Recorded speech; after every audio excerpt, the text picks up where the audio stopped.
before he was known as Jeff Chandler, the silver-haired Hollywood star, he was just Ira Grossel, a young boy growing up in Brooklyn during the Great Depression. Born in 1918 to a working-class Jewish family, Ira's early life was full of struggle. Money was tight, jobs were scarce, and dreams often came second to survival. But Ira was different. Even as a child, he had a deep voice and serious eyes, and he carried himself with a quiet confidence that made him stand out. Ira didn't grow up with fame and reach. There were no Hollywood connections, no silver spoons. He worked small jobs and found comfort in stories, books, radio shows, movies at the local theater. The idea of becoming an actor wasn't just a fantasy to him. It was a goal, and he was determined to make it happen, no matter how long it took. After high school, Ira pursued acting wherever he could find it. He took classes at the Fagan School of Dramatic Art in Los Angeles and began working in radio dramas. It wasn't glamorous, just small parts and background roles, but Ira didn't complain. He knew every step counted.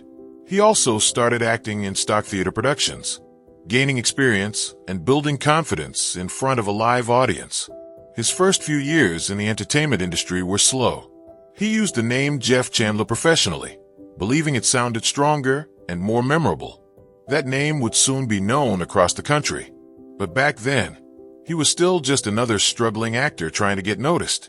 Then came his big break. In 1950, Chandler landed the role of Cochise, the famous Apache leader, in the film Broken Arrow. It was a risky choice for the studio, casting a Jewish actor to play a Native American leader, but Chandler brought something to the role that audiences hadn't seen before. He played Cochise with dignity and calm strength, avoiding the usual stereotypes that had long plagued Native characters in film.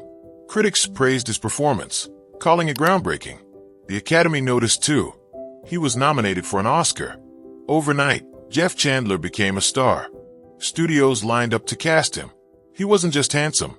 He had a commanding presence, a voice that sounded like gravel, and a face that could hold a camera's gaze without saying a word. He fit into war films, westerns, love stories, and action movies.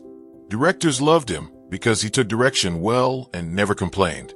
Audiences loved him because he felt real. But with stardom came pressure. Chandler was now a leading man, expected to keep delivering hit after hit. He signed a long-term deal with Universal Pictures and quickly became one of their most bankable stars. For a boy from Brooklyn, it was a dream come true. But dreams have their price, and Chandler was about to find out just how high that price could be. Fame came fast. Rest would not. By the early 1950s, Jeff Chandler was riding high. He had gone from unknown radio actor to one of the most sought-after leading men in Hollywood. Studios trusted him, fans adored him, and the box office numbers spoke for themselves. He wasn't just a passing face, he was a fixture. The silver hair, square jaw, and calm intensity made him a favorite in every genre, from westerns to romances to war dramas. But while everything looked perfect from the outside, Chandler's personal life was starting to fray. He had married actress Marjorie Haschel in 1946, before his rise to fame. At first, they seemed like the perfect Hollywood couple, attractive, talented, and happy. They were photographed on red carpets and appeared in magazine spreads, smiling like their lives were a fairy tale. But behind the camera flashes, things weren't so bright. As Chandler's career took off, his time at home shrank. The demands of film sets, interviews, rehearsals, and public appearances were nonstop. He would finish one movie and immediately start the next. Even when he wasn't filming, he was often traveling or recording music. He was always on, and that left little energy for anything else, especially family. According to Haschel, Chandler became distant. Not angry or cold, just absent. He was so tired all the time that he'd sometimes fall asleep mid-conversation, even during parties at their home. Friends noticed it too. He'd be there physically, but his mind was somewhere else, or nowhere at all. The exhaustion was starting to show, and not just at home.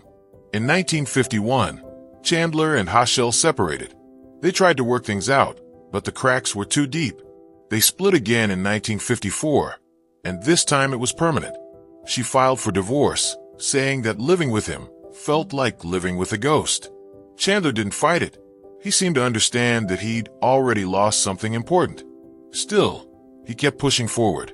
Chandler briefly reunited with Hachelle in 1955, trying once again to fix what fame had damaged. But his world was moving too fast, and he wasn't ready or able to slow it down.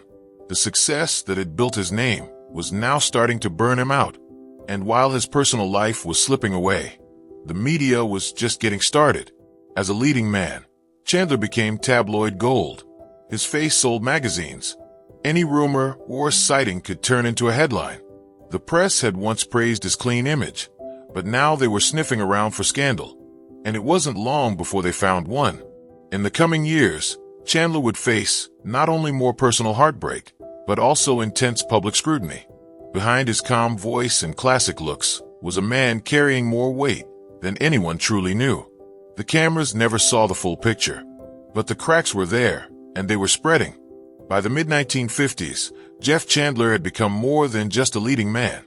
He was a brand. Studios could count on him to bring in audiences. His name above a movie title meant tickets sold. Whether he was a soldier, a cowboy, or a romantic lead, Chandler delivered. But behind the scenes, the life he had worked so hard to build was starting to wear him down. Chandler was under contract with Universal Pictures, and the studio kept him busy. He was expected to make at least 2 films a year, sometimes more. When he wasn't on set, he was recording music, promoting his latest movie, or flying across the country for interviews and public appearances. Every day was scheduled, every hour accounted for. And while it looked glamorous from the outside, the reality was brutal. In those days, studios controlled everything. Image was everything. Stars had to look perfect, speak carefully, and keep personal problems hidden. Chandler knew this well. He played the game, showed up on time, smiled for the cameras, and followed the rules. But privately, he was exhausted. To take more control over his work, Chandler launched his own production company. He wanted to choose better roles, tell deeper stories, and escape the tight grip of the studio system. It was a bold move. Actors didn't often challenge the big studios. But Chandler wasn't afraid. He believed in working hard and betting on himself.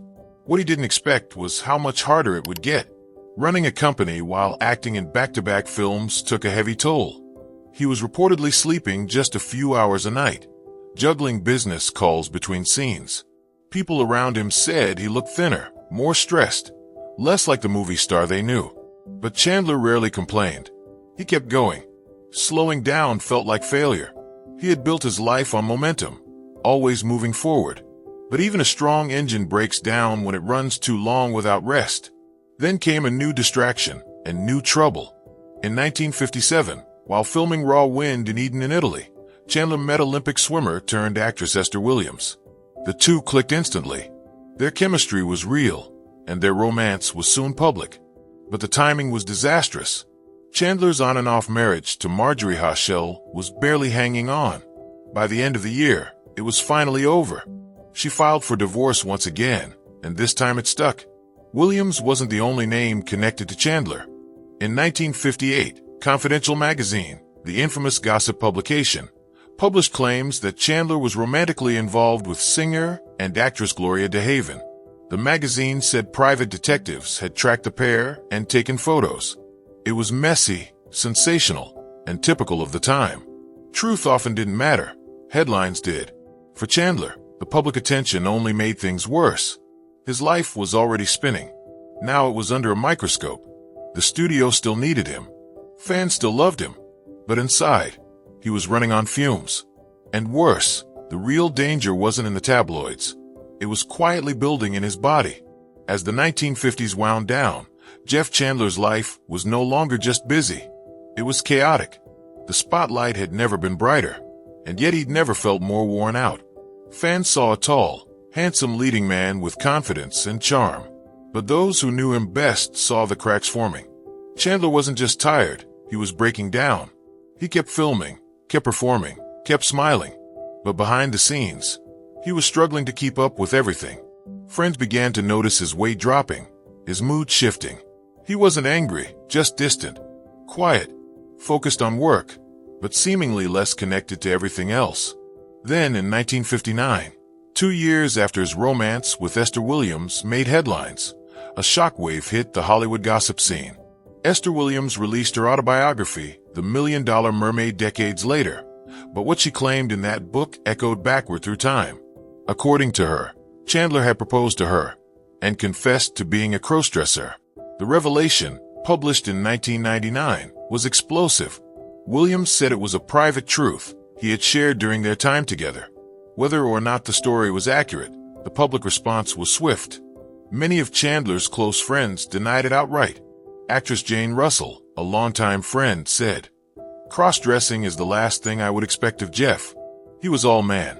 Others believed Williams had misunderstood something, or perhaps exaggerated for the sake of selling books. Still, once the rumor was out, it became part of Chandler's legacy, like it or not. Back in the late 1950s, though, none of this was public. The media focused on Chandler's love life, but they didn't know what was happening behind closed hospital doors, or what was about to happen. In early 1961, Chandler injured his back while playing a friendly baseball game on set. At first, it seemed like nothing serious, just a pulled muscle or strain. But the pain didn't go away. It got worse. Doctors diagnosed a slipped disc and recommended routine spinal surgery. Simple procedure. In and out. Chandler, ever the professional, delayed the operation to finish his current film. When the camera stopped rolling, he checked into Cedars of Lebanon Hospital in Los Angeles, expecting a few days of recovery and then a return to work. But nothing went as planned. During surgery, something went horribly wrong. Chandler suffered internal bleeding and complications that required multiple emergency procedures. In total, he reportedly received over 75 pints of blood in transfusions. Doctors tried everything, but his body wasn't recovering. On June 17, 1961, Jeff Chandler died. He was just 42 years old. The official cause of death? A blood infection due to complications from surgery. But within days, people were already whispering, how could a healthy man die from a routine operation? What really happened in that operating room? Why were there so many surgeries and so much silence? Something didn't add up. And soon, the truth would start to surface. When news of Jeff Chandler's death broke in June 1961, it stunned Hollywood. Just days earlier, he had seemed fine, tired, yes, but still working, still smiling for photos. A simple surgery was never supposed to end like this. The official word from Cedars of Lebanon Hospital was that Chandler had suffered surgical complications. A blood infection. Nothing more. But those close to him weren't convinced. Almost immediately, quiet rumors began to spread. Friends, co-stars, and even medical staff started to talk. Off the record, something hadn't gone right in the operating room. Something big. And someone was trying to keep it quiet. According to those whispers, the surgery started as planned. Chandler had a known allergy to penicillin, clearly listed in his medical records. But somewhere along the way, a penicillin-based drug was given to him anyway. When his body reacted, it happened fast. Seizures, breathing problems, panic. The operating room reportedly turned into chaos. A nurse later told close friend Sammy Davis Jr. that doctors scrambled to figure out what had gone wrong. But by the time they acted, it was already too late. After the first surgery went sideways, more followed. Chandler was put through at least 2 additional operations in an attempt to stop the internal bleeding and stabilize his condition. Each time, the odds got worse. His body was weakening. Blood transfusions piled up, over 75 pints, according to some reports.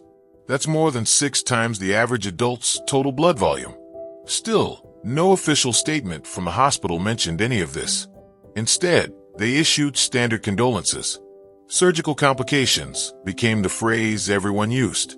There were no public questions about allergic reactions, no mention of miscommunication, and certainly no accountability. But behind the scenes, Chandler's family wanted answers. Universal Pictures, meanwhile, was already working on damage control. Chandler was a major star, and his death was not only a tragedy, it was a business risk. Universal had relied on him for a decade. He had carried war dramas, romances, and westerns alike. Losing him meant losing box office power. A scandal involving medical mistakes could stain the studio's image and hurt profits. So the studio said nothing. No questions. No press conference, just quiet statements and polite tributes. But Chandler's loved ones weren't ready to let the matter end there. His 2 daughters, still young at the time, would later become part of a legal battle that revealed what the press and studio tried to bury. By early 1962, the silence began to crack. Chandler's estate filed a $1.5 million malpractice lawsuit against Cedars of Lebanon Hospital, accusing them of gross negligence. The central claim? That doctors had administered a drug Chandler was allergic to, failed to act in time, and then tried to hide their mistake. The hospital denied everything, but behind closed doors, negotiations were happening. Eventually, they settled. Chandler's estate received $233,000, a massive amount for the time. But while the money closed the case legally, it didn't answer the deeper questions. Why was the mistake made? Why wasn't it caught in time? And why had the truth been buried so quickly? The silence was deafening, and it would take decades for the full truth to finally be brought to light. After the lawsuit ended in 1962, Jeff Chandler's name began to slowly fade from headlines. Hollywood moved on, as it always does. New stars rose, new films captured attention, and the scandal surrounding Chandler's death was quietly tucked away. Officially, the matter was closed. Legally, it was settled. But for Chandler's family, especially his daughters, the story was far from over. They had lost their father under confusing, painful circumstances. One moment he was alive, preparing for a routine surgery. The next, he was gone. What followed wasn't clarity, but years of vague answers and legal roadblocks. Hospital records were sealed. Witnesses stayed silent, and the deeper truths about what happened inside that operating room remained hidden, but not forgotten. Chandler's daughter, Jamie Tucker, never stopped wondering what really happened. As she grew older, the questions only grew louder. Why had no one been held publicly accountable? Why was a known allergy ignored? Why had records been altered or kept out of reach? Her father had been a war veteran, a top film star, and a loyal family man. He didn't deserve to be remembered for a rumor, a lawsuit, or a line in a studio press release. He deserved the truth. So she started digging. Jamie wasn't looking for fame. She rarely gave interviews and never tried to revive her father's Hollywood image. What she wanted was simple: to know the facts about how and why he died. But getting those facts wasn't easy. Medical laws, especially in California, are strict when it comes to accessing old hospital records, even if they belong to a parent. Every request met resistance. Files were sealed, redacted, or simply unavailable. Still, she didn't give up. Over the years, Jamie petitioned courts, contacted lawyers, and spoke with medical experts. She pieced together fragments from interviews, newspaper archives, and personal accounts from people who had been around during those final days in 1961. Slowly, she began to connect the dots, and what she found was deeply troubling. Finally, after years of persistence, a court granted her access to a portion of Chandler's sealed medical records. What they revealed confirmed what the family had suspected for decades. Chandler's allergy to penicillin had been clearly documented in his medical chart. Not vaguely, not buried in fine print. It was written plainly, something no trained doctor or nurse should have missed. And yet, a penicillin-based drug was administered during surgery. The reaction was swift and severe. Chandler's body went into shock. The medical team panicked. Resuscitation was delayed. Records were altered to hide the error. The mistake was fatal, and instead of admitting it, the hospital had tried to cover it up. For Jamie, the discovery was heartbreaking, but also healing. After decades of confusion, the truth was no longer a mystery. Her father hadn't died because of bad luck or rare complications. He had died because of a mistake that could, and should, have been prevented, and the system had failed him. Jeff Chandler's death wasn't just one man's tragedy. It was a mirror held up to a medical system and a Hollywood system that valued silence over responsibility. What happened in that hospital room in 1961 revealed more than a mistake. It revealed how institutions protect themselves, even when someone dies. When Jamie Tucker uncovered her father's medical records, what shocked her wasn't just the error, it was the cover-up. Chandler's allergic reaction should have been prevented. The warning was clear. The chart was marked. And still, the hospital staff gave him a drug that could kill him. Then, when his body reacted exactly as it should have, violently and fatally, they panicked. Doctors hesitated. Nurses weren't sure what to do. Time was lost. And in an emergency, seconds matter. The failure to act quickly may have been the final blow. Chandler's condition worsened fast. Internal bleeding began. His body couldn't stabilize. By the time they performed more surgeries, the damage was done. But instead of coming clean, the hospital staff reportedly altered records and gave vague reports. No mention of the allergy. No clear timeline of what went wrong. Just medical jargon and generic explanations. And when Chandler died, they issued a statement blaming complications common to spinal surgery. No one admitted fault. No one apologized. Why? Because admitting a mistake, especially one that kills a famous actor, brings consequences. Legal, financial, and public. Cedars of Lebanon was a major hospital in Los Angeles. Many of its patients were celebrities. A scandal could destroy its reputation. Universal Pictures also had reasons to keep things quiet. Chandler was one of their most valuable stars. He still had projects in development. A messy public scandal could ruin not only his image, but the studio's bottom line. So the cover-up began. Chandler's death was brushed off in the press. Universal released kind words, called him a great actor, and moved on.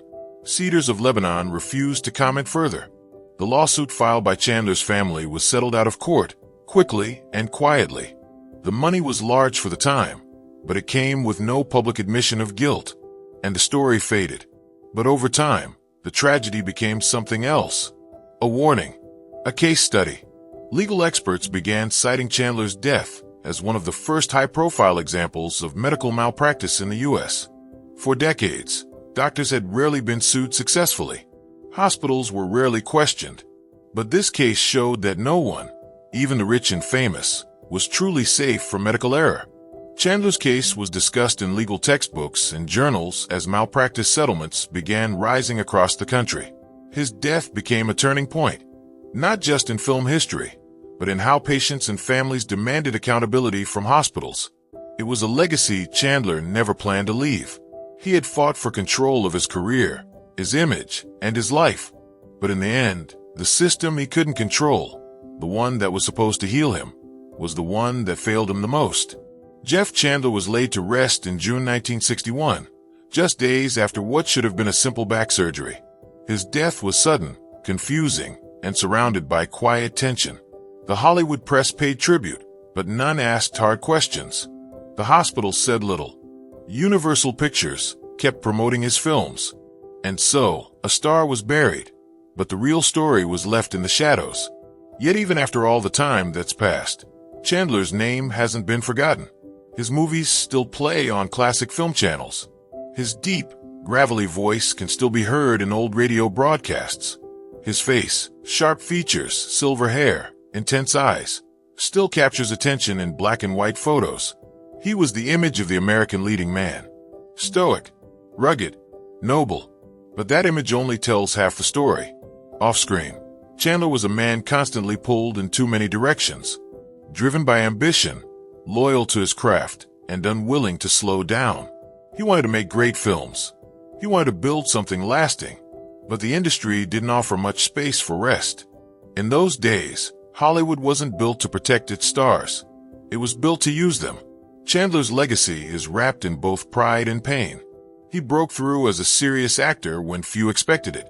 He brought dignity to roles that had long been treated as stereotypes. His performance in Broken Arrow remains one of the first Hollywood attempts to show Native American characters with humanity. He took risks, started his own production company, and tried to take control of his future. But in the end, even Chandler couldn't escape the pressure.